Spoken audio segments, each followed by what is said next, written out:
이란에서는 지금 비트코인이 부르는 게 값이라고 해요.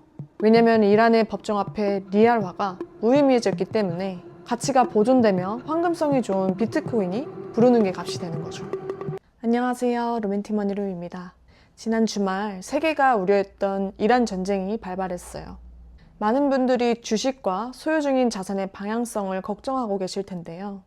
그중 비트코인은 그저 위험 자산일지 아니면 또 다른 역할을 하고 있을지 오늘 그 포지션에 대해 정리해 보려고 합니다.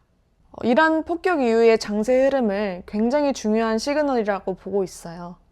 이란 전쟁이 발발한 지난 2월 28일로부터 4일이 지난 3월 4일 날 촬영을 하고 있는데 현재 코인의 흐름이 국장의 흐름보다 훨씬 더 좋은 방어력을 보여주고 있고 이 부분은 분명히 유의미하게 볼 필요가 있다고 생각을 합니다. 전쟁 직후 비트코인, 골드, 실버, S&P 500, 코스피 이 5가지의 퍼포먼스를 보여드릴게요. 비트코인이 유일하게 방어를 잘 해주고 있고 홀로 다른 흐름을 보여주고 있어요.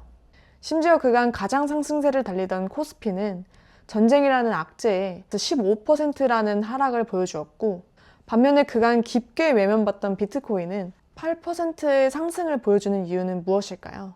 많은 사람들이 이란이 위험하다는 걸 알고 있었는데 막상 전쟁이 발발한 이후 비트코인의 가격은 홀로 반등하고 있어요.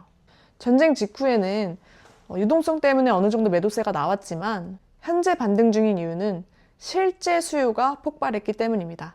그게 이란에서 폭발을 한 거죠. 전쟁이 터지면 은행은 마비되고 국경은 봉쇄됩니다. 금괴나 현금을 들고 도망가는 건 너무 위험하겠죠. 전쟁으로 인해서 이란의 돈은 휴지 조각이 되었으니 의미도 없고요. 그런데 비트코인은 24자리 비밀번호만 외우고 있고 몸만 빠져나온다면 어디서든 내 돈을 찾을 수 있어요. 이러한 이유로 블록체인 분석기관인 엘리틱의 보고서에 따르면 지난 2월 28일 이란의 암호화폐 최대 거래소 노비텍스에서 자금 유출이 700% 폭등했다고 합니다. 전쟁이라는 상황 속에서 사람들이 돈을 옮기기 위해 비트코인이라는 수단에 올라탔다는 증거입니다. 내가 원래 가지고 있던 자산을 암호화폐 거래소를 통해 비트코인이라는 형태로 바꿔서 이동을 시키려고 했다는 거죠. 그리고 미국 스콧 베센트 재무장관도 언급하길 이번 전쟁으로 이란에서 많은 돈이 유럽으로 러쉬를 하고 있는데 금융권을 타고 가는 돈이거나 디지털 자산이거나 전부 모니터링하고 일일이 봉쇄하겠다고 말을 했어요. 이렇게 굳이 디지털 자산까지 언급을 했다는 것은 비트코인으로도 이란의 돈이 많이 빠져나가고 있으니 경계를 한다는 뜻이고 정부가 이렇게 비트코인의 봉쇄와 모니터링에 열을 올린다는 것 자체가 비트코인이 얼마나 강력한 이동수단인지를 미정부가 스스로 증명하고 있는 셈이 됩니다. 이란에서는 지금 비트코인이 부르는 게 값이라고 해요. 왜냐면 이란의 법정화폐 리알화가 무의미해졌기 때문에 가치가 보존되며 황금성이 좋은 비트코인이 부르는 게 값이 되는 거죠.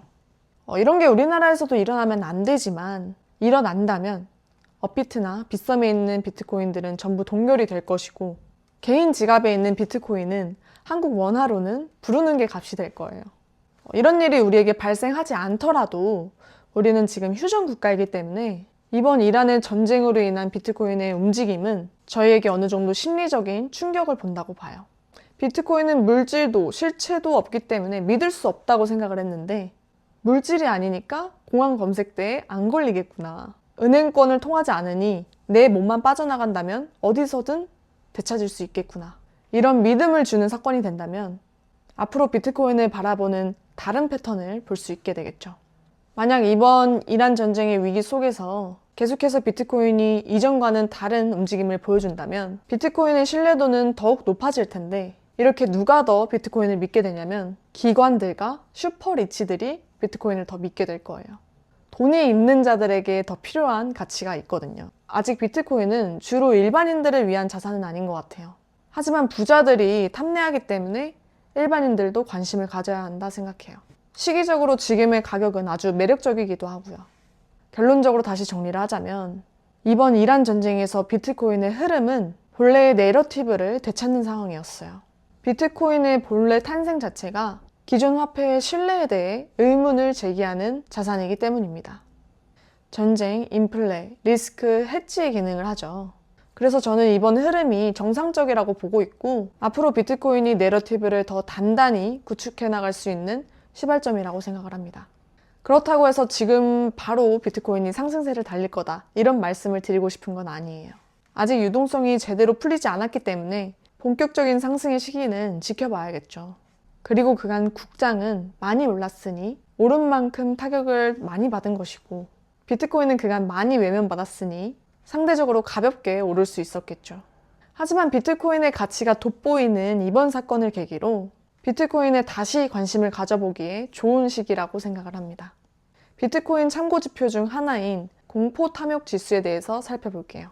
이 공포 탐욕 지수는 암호화폐 시장 심리 지표로 시장의 과열 또는 저평가 국면을 역추적하는 참고 지표로 활용됩니다. 숫자가 낮을수록 사람들의 심리가 공포에 치닫고 있는 것이고 숫자가 높을수록 탐욕에 가깝다고 보는데 작년 10월 초 비트코인이 최고가일 때 공포 탐욕 지수는 71이었고 이란 전쟁 직전까지는 8까지 떨어졌다가 전쟁 이후 현재 22인 상황입니다. 여전히 사람들이 공포 쪽에 치우쳐져 있는데 매번 이런 시기는 비트코인 가격의 저점이었어요. 우리나라는 지금 전쟁 상황이 아닌데도 원화의 가치가 많이 떨어지고 있어요. 기어코 1,500원을 돌파하는 모습을 보여줬는데 생각보다 원화는 글로벌 통화 중에 베타값이 굉장히 높은 통화예요. 허약한 통화라는 건데 세계 위기가 오면 우리나라 원화는 상대적으로 더 허약해집니다. 그래서 이번에도 전쟁 이슈로 환율이 한 번 더 튀었고 환율이 오르니 외국인 자금들이 싹 빠져나가면서 코스피가 직격탄을 맞게 된 거죠. 코스피 자체의 성적은 좋지만 원화의 가치만 바라보았을 때 코스피에게도 연쇄적인 피해가 올 수 있는 거예요. 지금처럼 비트코인이 좋은 가격일 때 원화 가치 하락을 방어하기 위한 수단으로 관심을 갖고 조금씩 모아가면 좋을 것 같습니다. 그리고 요즘 미 정부에서 조금씩 다시 샷아웃을 하기 시작했어요. 이란 전쟁 인터뷰에서 베센트 재무장관이 크립토 결제 시스템에 대해 언급한 것을 비롯해 트럼프가 클래리티 법안 통과를 촉구했습니다. 중간 선거 대비 샷아웃이 나오고 있는 것 같고 확실히 그리는 그림이 있어 보이는 듯해요. 저는 이후에 비트코인이 본격적인 상승장을 맞이하게 될 트리거는 클래리티 법안의 통과라고 생각을 합니다. 클래리티 법안은 국가가 비트코인을 정식 자산으로 인정하고 투명한 운영 규칙을 법으로 확정하는 법안입니다.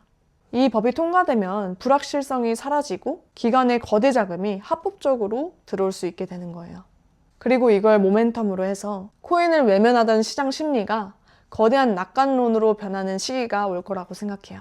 위험자산의 대명사였던 비트코인은 현재 큰 하락에도 불구하고 글로벌 자산 순위 13위까지 올라와 있어요. 개인 투자자 60%, 기관 투자자 40%로 아직까지 개인 투자자가 더 많이 보유하고 있는 자산입니다.